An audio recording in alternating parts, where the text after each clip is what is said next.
Namaste. Clearly, the Prime Minister Modi has given a very, very strong statement in relation to the terrorist atrocities that took place in Pahalgam on Tuesday. The reality is that these terrorists must be pursued to the end of the world and to the ends of the earth, and all those that backed them and supported them.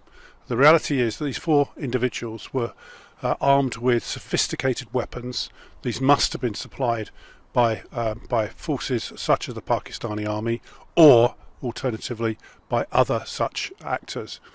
The reality is that this has been an organised aggression against India, deliberately aimed to disrupt the tourist season in Kashmir, and it cannot be allowed to go unpunished.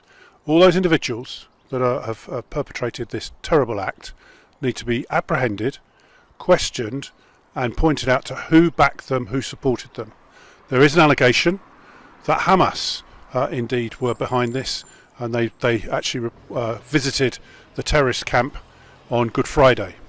Now we don't have that confirmed as yet, but that shows that this Islamist terrorist organisation across the world has something that all governments in the West must combat, and every government right across the world must join with India in seeking to eradicate this terrorism. Equally, Pakistan has a duty now. They have these set of terrorist camps alongside the line of control. All those must be dismantled and the terrorism threat to India eradicated. Alternatively, India needs to eliminate them. Must stand with Prime Minister Narendra Modi.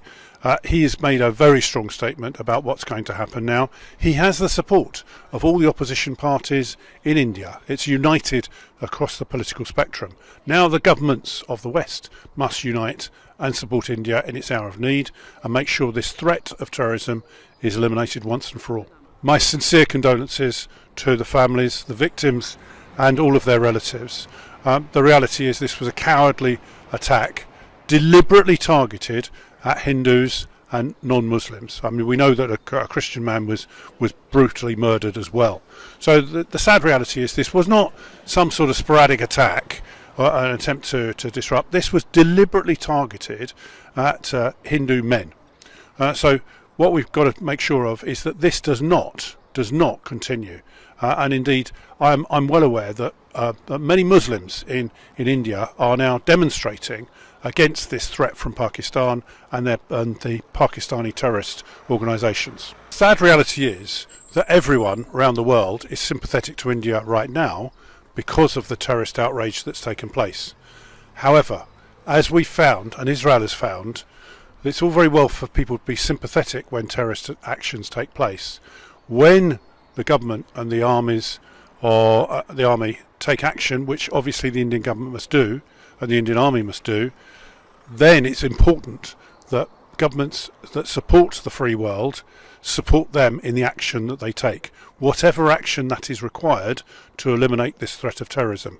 Unfortunately, the Israeli government know that when they've taken action, suddenly there's a dissipation of the support from around the world. So we must stand full square behind India and the Indian army.